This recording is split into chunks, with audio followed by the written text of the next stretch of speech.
A gente viu aqui que o Espírito Santo, um em essência com o Pai e com o Filho, é pessoa divina, é o Espírito da verdade, atuou na criação do mundo e inspirou os homens a escreverem as Sagradas Escrituras. Ele ilumina os homens e os capacita a compreenderem a verdade divina. No dia de Pentecostes, em cumprimento final da profecia e das promessas quanto à descida do Espírito Santo, ele se manifestou de maneira singular, quando os primeiros discípulos foram batizados no Espírito, passando a fazer parte do corpo de Cristo, que é a Igreja. Suas outras manifestações, constantes no livro Atos dos Apóstolos, confirmam a evidência de universalidade do dom do Espírito Santo a todos que creem em Cristo. O recebimento do Espírito Santo sempre ocorre quando os pecadores se convertem a Jesus Cristo, que os integra. Lembra? Assim como João batizou em água, eu batizo no Espírito Santo. Jesus Cristo, que os integra, regenerados pelo Espírito, a igreja. E aí nisso o ponto 7 diz para nós: ele dá testemunho de Jesus Cristo e o glorifica. Ele dá testemunho de Jesus Cristo e o glorifica. João 14, 16 e 17. Quem pode ler, por favor? João 14, verso 16 e 17. Porque Deus amou o mundo de tal maneira. João 14, verso 16 e 17. E eu rogarei ao Pai, e Ele nos dará outro Consolador, para que fique convosco para sempre, o Espírito de verdade, que o mundo não pode receber, porque não o vê nem o conhece, mas vós o conheceis, porque habita convosco e estará em vós. Então a gente observa o seguinte: olha, vem um outro Consolador e um outro Consolador da mesma natureza, e ele não vai ser recebido pelo mundo, porque o mundo não vê nem o conhece. A gente vê aí o mundo como é. O mundo não quer saber do Espírito Santo. Pelo contrário, tem gente que até caçoa, porque embora se fale de politicamente correto para a igreja, pelo que eu vejo, ninguém usa, né? Então a gente pode fazer um monte de piada com Jesus, Espírito Santo, com crente, com pastor, que é de boa. Não pode falar de outras pessoas que são de classes superiores, né, digamos assim, embora diga-se que somos todos iguais.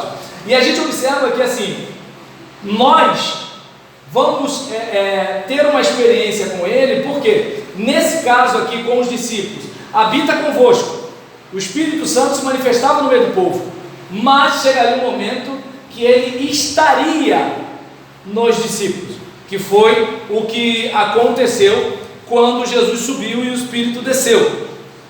E João 16, versículos 13 e 14. 16, versículo 13 e 14.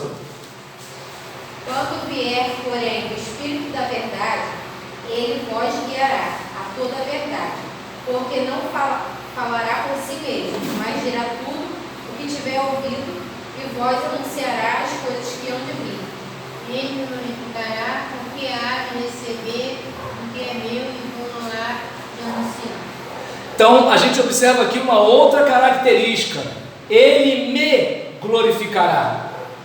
Aí trazendo para o nosso contexto, olha a humildade da pessoa do Espírito Santo. Ele é da mesma natureza que Jesus, ele é da mesma natureza que o Pai, ele está no mesmo nível de poder, mas ele glorifica Jesus aqui na terra, em vez de, sabe isso que eu estou fazendo? Sou eu, hein?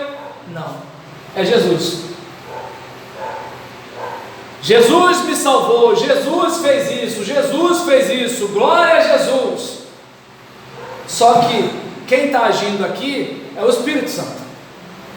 Jesus encarnado não está mais aqui, ressuscitou. O Pai está aqui por meio do Espírito. Jesus está aqui por meio do Espírito, porque quem está aqui é o Espírito, mas o Espírito glorifica o Filho. Às vezes a gente, por muito menos, não honra os nossos irmãos. Às vezes a gente, porque sabe um pouquinho mais, ganha um realzinho a mais, tem uma casa um pouquinho mais bonita, tem uma roupa um pouquinho mais bonita, a gente às vezes se acha melhor do que alguém. O Espírito Santo, no mesmo pé de igualdade, glorifica. Aí eu não sei se dá para perceber o quanto a gente precisa aprender com Deus. A gente vive querendo destaque, já reparou? Mas eu sou fulano, eu sou a terceira geração de batista, eu parará, o meu dízimo fortalece a igreja. E às vezes a gente sabe, se agarra algumas coisas assim, né? E aí nessa situação, desculpa se eu incomodo com isso que eu falo, mas o que acontece? Eu não sei se dá para perceber que isso tem a ver com o quê? A dificuldade de compreender que a gente é barro e sopa. E aí, meus irmãos, eu não sei se dá para observar que quando a gente olha para cá, o próprio Jesus dizendo: olha, Ele vai me glorificar. Me glorificar. Então que a gente possa aprender, sabe, com essa simplicidade da pessoa do Espírito Santo. Que a gente possa aprender com o Espírito Santo a descer um pouco mais. Até porque, conforme temos falado várias vezes aqui, se tem uma coisa que você mais tem me ouvido falar aqui, é a importância da humildade. Não porque nós sejamos humildes por natureza, eu pelo menos não sou. Eu gosto de ser honrado, respeitado e reconhecido como todo mundo. Mas agora eu não sei se você percebe que quando a gente é humilde, a gente tem a chance de aprender mais. A gente tem a chance de ver os outros honrarem a gente, em vez de ficar todo mundo assim, pô, cara metido. Deu para entender? É aquilo que Jesus fala: quando você vai a uma festa, em vez de você sentar nos primeiros bancos, sente-se nos últimos. E alguém fala assim: não, fulano, vem para cá. Agora, quando a gente se acha, alguma circunstância da vida fala assim: fulano, esse lugar não é seu, desculpa, mas você pode sentar lá, aqui está reservado.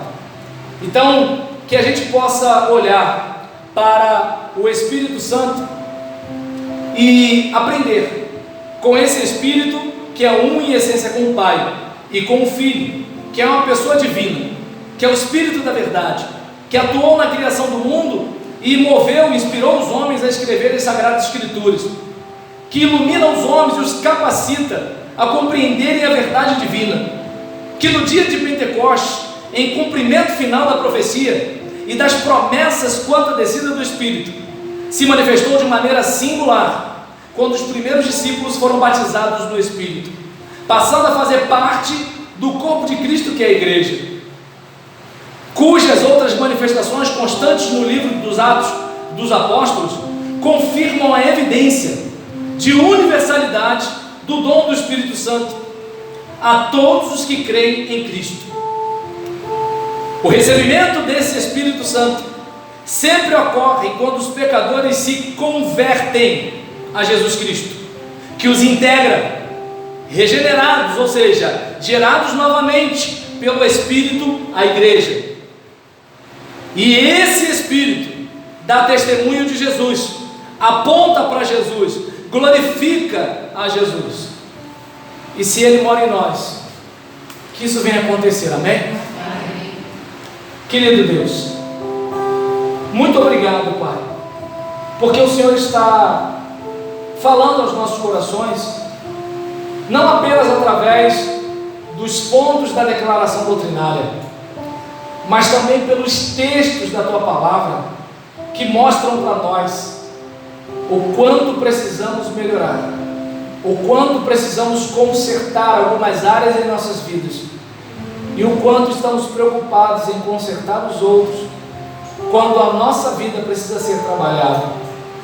Pai, ajuda-nos a termos essa simplicidade do Espírito Santo, de modo que a gente consiga honrar o nosso irmão, que nós venhamos a buscar a glória do nome de Jesus e não a nossa, e que nós venhamos a desejar de modo tremendo a manifestação do Senhor entre nós, Não permita que sejamos meros religiosos, crentes nominais, que pertencem a uma instituição, que disputam posições e lugares, mas que sejamos homens e mulheres com toalhas e bacias para lavar os pés dos nossos irmãos, e que as pessoas lá fora, ao verem a nossa humildade e a nossa simplicidade, elas perguntem como eles conseguem, e alguém vai dizer para elas: é Deus na vida deles, de modo que elas digam: nós queremos esse Deus na nossa vida também, e que elas possam fazer como aqueles homens lá na pregação do apóstolo: o que faremos para receber o que vocês receberam? Essa é a oração que eu faço, Pai, para a Tua própria glória, na força do Teu Espírito e em nome de Jesus. A igreja diz: amém. Que Deus nos abençoe.